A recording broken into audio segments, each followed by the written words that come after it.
Awesome. Thank you guys for joining us today. We've talked a lot about racism today.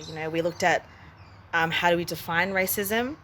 We've looked at if racism is an issue in Queensland, which we have confirmed it is. In this segment, we want to unpack, how do we deal with racism?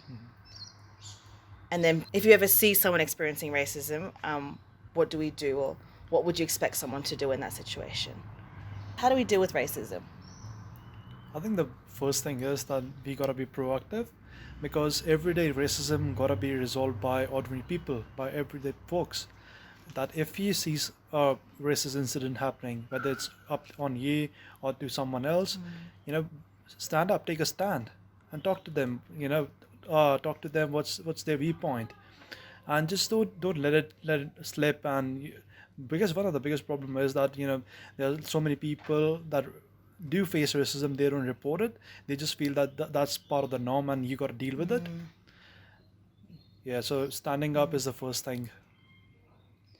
I think racism is never good and never accepted. So if you see someone experiencing racism, I would say make your move good, do the good thing, stand with the person and defend the right of their existence. And if I can take a step back, I think for me as an ally, the most important thing is to start with is to acknowledge and start to understand my privilege and understand how I can support my multicultural community. Once I can understand my privilege, then I can talk to people like we're doing here today and say, what can I do to be a better ally? What can I do to stand against racism? And I'm really fortunate that I've never been in a situation where I've seen a serious racist attack.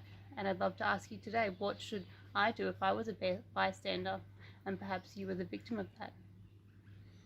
I think the one thing that's very important is that we in this world, now that globalization and everything happening, it's getting very multicultural. So not everyone knows this culture. So it's good to be curious. If you have some questions, if you have confused with their appearance or how they look or what they wear, go talk to them. We are happy to talk. As I know very kind folks who come to me and they ask, "Hey, I don't want to be rude, but what's that thing on your head?" Then I have the opportunity to explain to them. This is the urban and this is what its purpose is. So being curious and being open is very important.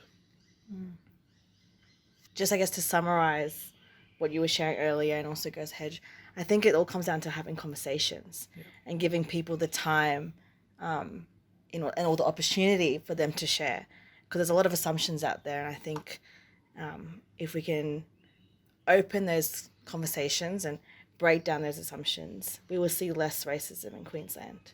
Yeah, absolutely. Definitely. So thank you all for being part of this conversation. Thank you, Nikki, for asking us those hard questions. If we continue to do this, and like you said, Gotej, provide people the opportunity to have that conversation, I think we can start to see some great change. Yeah.